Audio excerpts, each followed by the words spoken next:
शांति। सुनते हैं प्यारे बाबा के 3 जून के साकार मधुर महावाक्य। बाबा कहते हैं, मीठे बच्चे, अब तुम नए संबंध में जा रहे हो, इसलिए यहाँ के कर्म बंधनी संबंधों को भूलो, कर्मातीत बनने का पुरुषार्थ करो। मीठे बाबा हम बच्चों को समझाते हैं, बच्चे, सतयुग में तुम्हारे संबंध होंगे, कर्म संबंध, लेकिन कलयुग में कर्म बंधन है। तो इन कर्म बंधनी संबंधों को भूलो, अर्थात बुद्धि से देह और देहधारियों को भूलो। स्वयं को आत्मा निश्चय करो और सबको आत्मा भाई भाई की दृष्टि से देखो। तो जो हमारे कर्म बंधन है वो संबंध में परिवर्तन हो जाएंगे।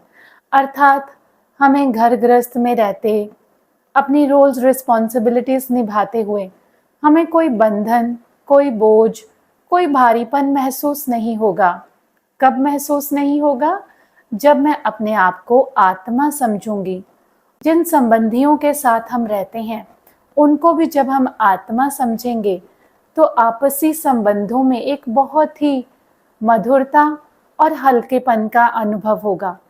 कोई भी चीज हमें बोझ नहीं लगेगी, कोई कार्य करना बोझ नहीं लगेगा, कोई रिश्ता निभाना बोझ नहीं लगेगा, क्योंकि मुझे सदा याद रहेगा कि मैं तो एक आत्मा हूँ और यहाँ पर मैं पाठ बजाने आई हूँ।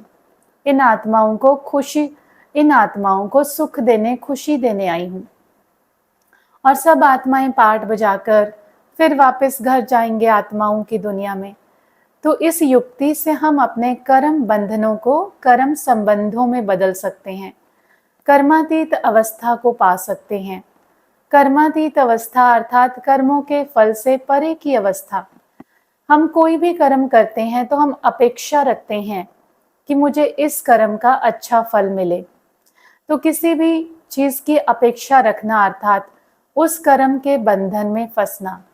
तो जब आत्म अभिमानी स्थिति में रहकर कर्म करते हैं तो कर्म के फल में हम उसके प्रभाव में नहीं आते, परंतु जब देह समझकर देहधारियों के प्रति कर्म करते हैं तो कर्म बंधनों में फंसते हैं।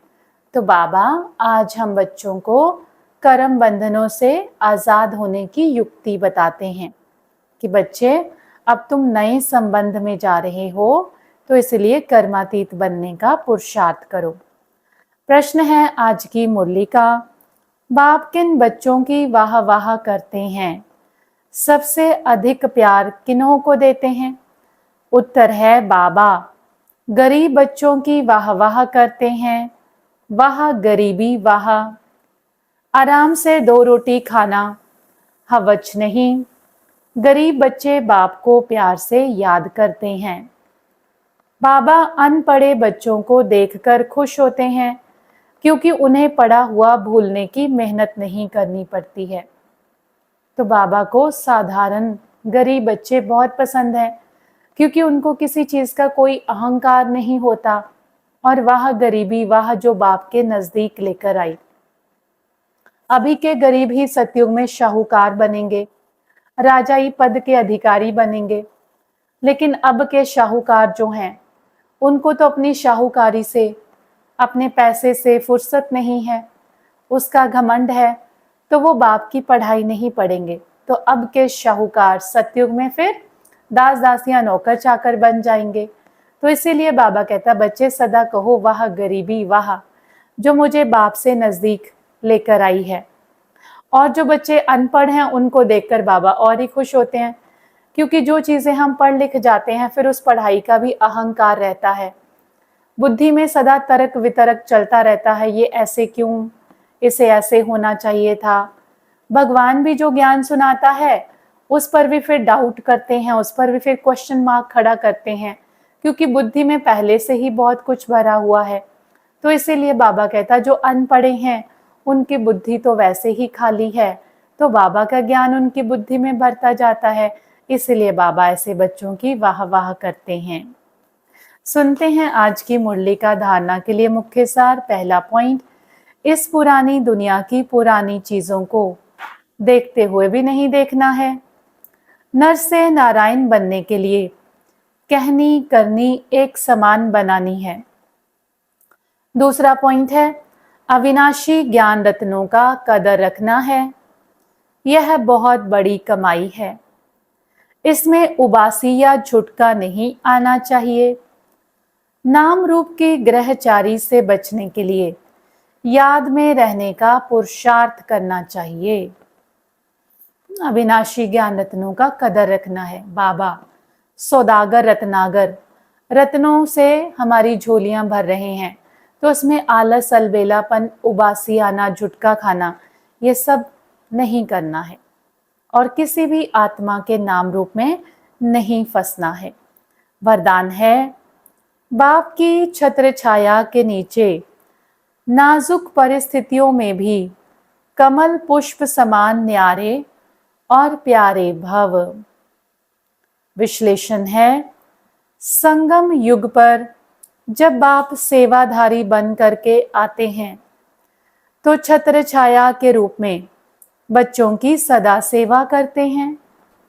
याद करते ही सेकंड में साथ का अनुभव होता है। यह याद की छत्र छाया कैसी भी नाजुक परिस्थितियों में कमल पुष्प के समान न्यारा और प्यारा बना देती है। मेहनत नहीं लगती। बाप को सामने लाने से, स्वस्थिति में स्थित होने से कैसी भी परिस्थिति परिवर्तन हो जाती है।